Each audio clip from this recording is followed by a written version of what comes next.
Amém, amados? Todos acharam? Amém? Livro de Neemias, no capítulo de número 1, a partir do primeiro versículo, diz assim a palavra do nosso Deus. As palavras de Neemias, filho de Racalias. E sucedeu no mês de Kislev, no ano 20º, estando eu em Suzã, a fortaleza, que veio Hanani, um de meus irmãos, ele e alguns de Judá. E perguntei-lhes pelos judeus que escaparam e que restaram do cativeiro, e acerca de Jerusalém. E disseram-me: os restantes que ficaram do cativeiro, lá na província, estão em grande miséria e desprezo, e o muro de Jerusalém fendido, e as suas portas queimadas a fogo. E sucedeu que, ouvindo eu essas palavras, assentei-me e chorei, e lamentei por alguns dias, e estive jejuando e orando perante o Deus dos céus.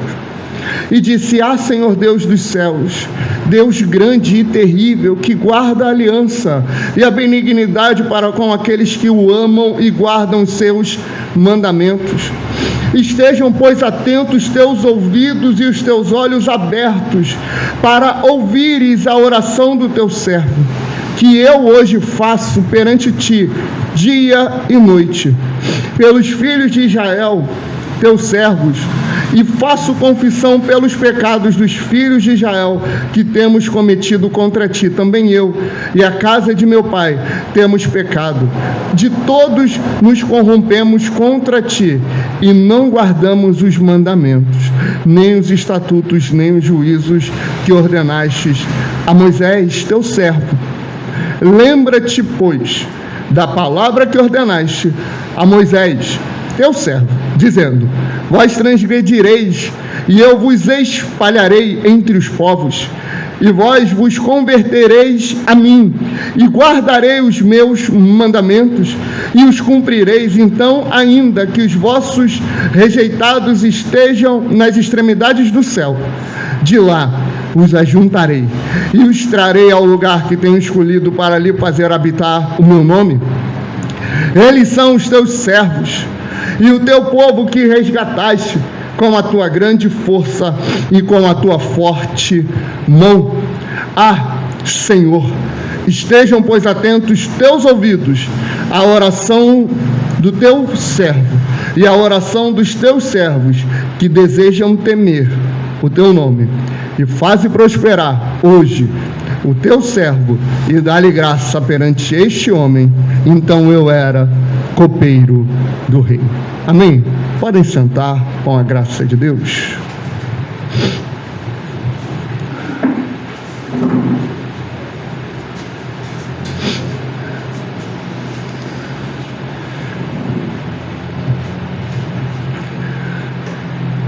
Queridos, nós estamos diante de um livro bem interessante. É um livro que traz muitos ensinamentos. É um livro que nos traz um incentivo. Neemias, ele estava ali em Suzã. Ele servia, como diz a última frase, né? Ele era copeiro do rei. Ele servia ao rei. Ele estava em uma posição que lhe dava certa tranquilidade, sabe? Ele estava numa posição aonde, por mais que o seu povo tivesse sido levado cativo, ele não estava sofrendo esses efeitos. Ele servia no governo, ele servia no reino. Mas mesmo servindo no reino, ele tinha suas, digamos assim, peculiaridades e responsabilidades. Neemias, como copeiro do rei, ele tinha a função de levar as bebidas para o rei. E quando ele levava as bebidas, quando o rei ele ia beber, antes de beber, tinha muito medo de envenenamento, né? Através da bebida. Então, como é que eles faziam? O copeiro tinha que beber a bebida na frente do rei, no mesmo copo, para que não acontecesse o pior ali com o rei, para que não tivesse um envenenamento. Porque se o rei passasse mal e o copeiro também, se saberia que muito possivelmente veio através da bebida. Então, para resguardar o rei, para proteger o rei, existia a função do copeiro. Só que isso é Neemias no palácio, vivendo bem. O seu povo tinha sido levado cativo. O seu povo estava em morte. Alguns conseguiram retornar um pouco. Alguns conseguiram vencer e estar lá em Jerusalém. E muito possivelmente, Neemias nem conhecer Jerusalém tinha conhecido. Muito possivelmente ele não sabia como era Jerusalém, ele só tinha ouvido falar. Porque o seu povo já estava cativo há muito tempo. Alguns poucos estavam lá em Jerusalém. E ali, em Jerusalém, tinham uns povos estranhos que foram colocados ali.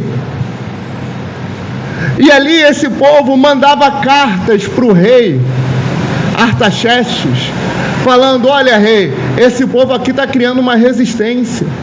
Esse povo aqui está querendo seguir a própria cultura.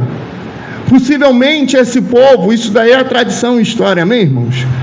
Não está registrado necessariamente no texto bíblico. Olha, esse povo aí que está aí em Jerusalém, que o Senhor deixou voltar, alguns, eles provavelmente vão criar uma resistência contra o teu reinado. Então, é melhor que o Senhor proíba a construção do templo. É por isso que Ageu dá uma advertência a eles. Lembra do profeta Ageu? Tem até a brincadeira, né? E disse Deus: haja luz, e Ageu. O profeta Ageu, ele dá uma advertência nos seus 2 poucos capítulos. Ele fala assim: olha, vocês se preocuparam em cuidar das suas casas e não se preocuparam em cuidar da casa de Deus. Porque o povo ficou temeroso. Olha, ele deixou a gente voltar, só que tem outros povos aqui, e além de ter outros povos aqui, uma mistureba toda, ele ainda está com o pinima achando que a gente vai se levantar para destruir eles. É ruim que eu vou construir alguma coisa, é ruim que eu vou fazer alguma coisa aqui, eu vou ficar na minha. E o povo foi ficando, só que o povo estava em miséria e em destruição. E Neemias estava na boa. Neemias estava tranquilo, servindo o rei no palácio. Não teria vida melhor para um israelita, para um judeu, naquele contexto, do que estar no palácio. Só que Neemias, quando ele escuta essas notícias, de que o povo está em miséria, está em desprezo, que o povo está passando necessidade, ele não aguenta. O coração daquele que ama a Deus não aguenta ver o seu próximo mal, não aguenta ver o seu familiar sem Jesus, não aguenta ver a igreja num estado de calamidade espiritual, porque o amor transborda no seu coração. Foi a mensagem de domingo, os irmãos vão lembrar. O servir, o amar. Neemias, mesmo numa posição de destaque, uma posição de não tão destaque assim, mas destaque comparado ao que o seu povo estava sofrendo, uma posição privilegiada, uma posição de tranquilidade. Neemias, ele se levanta no meio daquele povo e ele se compadece deles. Ele ouve essas notícias de Hanani e fala: Senhor, isso não pode estar acontecendo.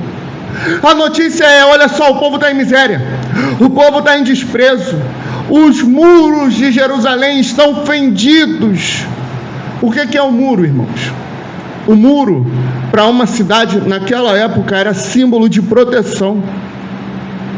Um povo, uma cidade que não tinha os seus muros bem estabelecidos, era um povo que estava passando por uma insegurança muito grande.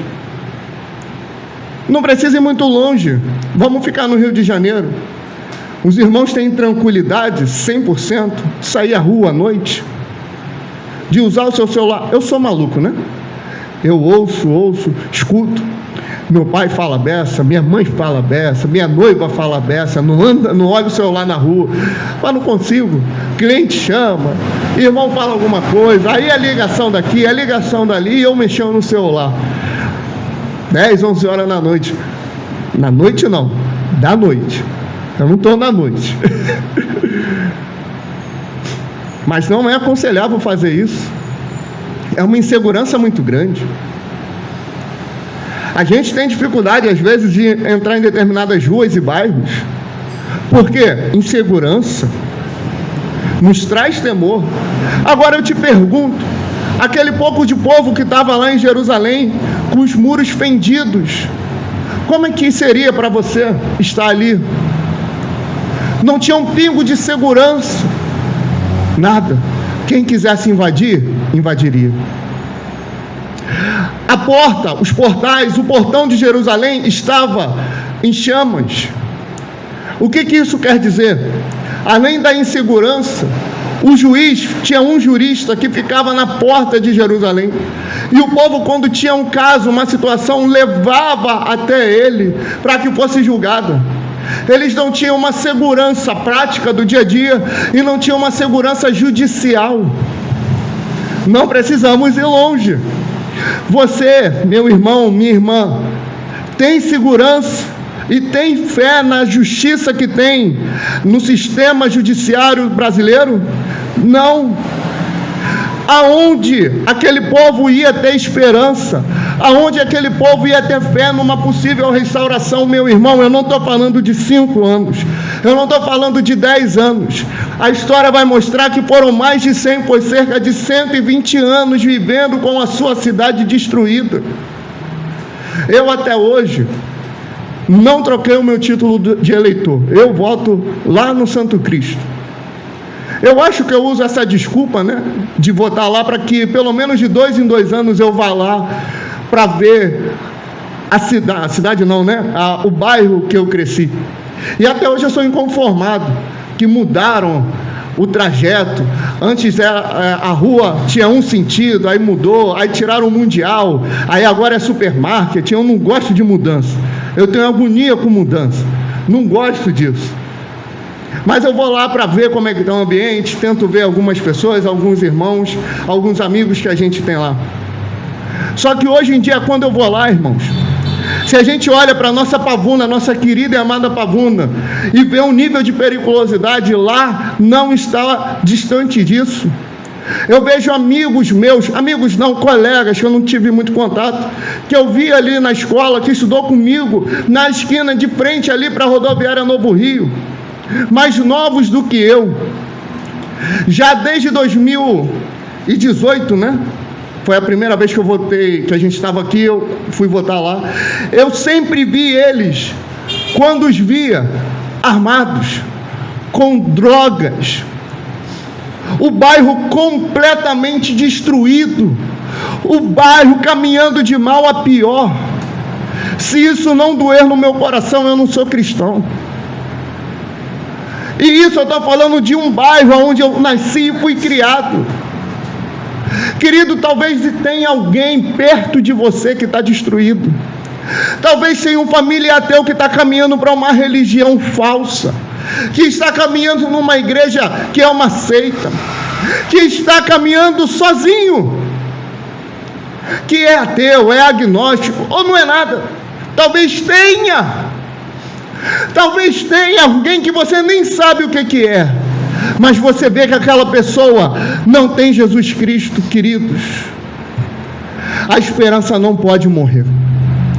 Quando essa notícia chega aos teus ouvidos, tu tem que ter a atitude de Neemias, uma atitude de choro e uma atitude de lamento.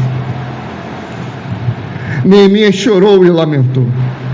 Neemias, ele teve a disposição correta, ele foi orar. Não adianta, queridos, fazer militância. Não adianta ir para Copacabana ou para a Avenida Paulista fazer campanha política contra o movimento político A, B ou C, se tu não ora no teu quarto, se tu não chora no teu quarto, se tu não lamenta no teu quarto. Ah, se os crentes entendessem o poder que a tua oração tem. Ah, se nós entendêssemos o poder de um clamor. Ah, se nós entendêssemos o valor de uma lágrima, queridos. Um dos grandes homens da Bíblia, que nós temos exemplo e o Novo Testamento dá testemunho dele, se chama Elias. Tiago vai escrever sobre ele. Elias foi o homem que fez fogo descer do céu e depois fez a chuva cair. E a gente olha isso com espanto. O que esse homem tinha? O que esse homem fazia? O que esse homem ele falava? O que Elias tinha de tão especial? Ele era um mágico? Ele era favorito de Deus? Não. Quando ele chega no cenário de Israel, 1 Reis 17, ele fala assim: vive o Senhor, em cuja face eu estou. Eu tenho intimidade com Ele. Eu falo com Ele. Eu conheço Ele. Eu sei quem Ele é. Vive o Senhor, em cuja face eu estou. Sob a minha palavra não choverá, e nem orvalho cairá do céu. Esse era Elias. Aí Tiago vai falar sobre ele no capítulo 5 do seu livro. E Elias, sujeito às mesmas paixões que eu e você, ele orou e fez fogo descer do céu. Ele apenas orou. Ele orou. Ele se incomodou com o que Acabe e Jezabel faziam no meio do povo de Deus. Mas ele não foi militar. Ele não foi fazer passeata, ele foi receber a direção do Altíssimo. Ele orou. Chegou uma notícia ruim, chegou a notícia do hospital, chegou a notícia do desemprego, chegou a notícia que os corruptos dominaram o poder, chegou a notícia que estão corrompendo a igreja. O que eu faço? Eu tenho que orar. Eu tenho que buscar a face do Deus vivo. Foi o que Neemias fez. Diante de uma notícia ruim, diante de uma notícia tenebrosa, ele orou. E ele disse, versículo de número 5: ah, Senhor Deus dos céus, Deus grande e terrível, que guarda aliança e benignidade para com aqueles que o amam e guardam os seus mandamentos. Estejam, pois, atentos os teus ouvidos e os teus olhos abertos para ouvires a oração do teu servo, para que eu faço hoje perante ti, dia e noite, pelos filhos de Israel. Olha como foi a oração de Neemias. Ele foi submisso a Deus. Ele fala: Deus dos céus. Ele reconheceu quem Deus era, grande e terrível. Ele reconheceu que ele era fiel à aliança dele. E ele teve fé. Senhor, ouça a minha oração. Ele fez um pedido que não era egoísta. Já viu aquela oração de sanguessuga? De me dar, me dar, me dar. Senhor, eu quero, me dê, é meu, eu tenho direito. Sabe o que você, como ser humano, tem direito? A condenação eterna. Sabe o que é graça? É Ele não te dar aquilo que você tem direito, que é o inferno. A graça é Ele te dar aquilo que tu não merece, que é o céu, que é a salvação. Quando Neemias ora e fala: ó Senhor Deus dos céus, não é que ele está apenas lá no céu. A palavra vai dizer que os céus dos céus não o podem conter, mas ele está reconhecendo a soberania, a grandeza. Ele está acima de mim, ele está nos céus. É esse Deus que eu estou servindo. Não é o Deus da aliança cristã, não é o da Assembleia, não é o Deus dos presbiterianos, é o Deus que é o Todo-Poderoso, é o Shaddai. É esse Deus que eu estou clamando. Neemias sabia quem ele orava. Neemias tinha fé naquele que ele orava. A fé de Neemias não estava na oração. Não existe oração poderosa Existe oração ao Deus poderoso. Não existe aquela irmã que tem uma oração poderosa, o irmão que tem uma oração poderosa. Existe o irmão que vive diante da face de Deus. Existe a irmã de oração que vive diante da face de Deus. O véu foi rasgado, eu e você temos acesso. Por isso, eu quero te incentivar. Ore, jejue, ore e jejue. Você pode ter recebido uma notícia ruim e você precisa tomar uma decisão. E desde criança, o que eu ouvia? Hora de decisão é hora de oração. Você pode ter recebido uma notícia angustiante. Ore. Tenha fé que Deus vai fazer o melhor e vai determinar e estabelecer a sua vontade. A oração não é você decretar o que tem que acontecer, mas é você ter fé. E fé não é você achar que algo vai acontecer. Fé é você entender que, independente do que aconteça, Deus está no céu e cumpre com tudo que lhe apraz. Encontrando força na fraqueza, Neemias se viu desesperado. E o desespero não é pecado.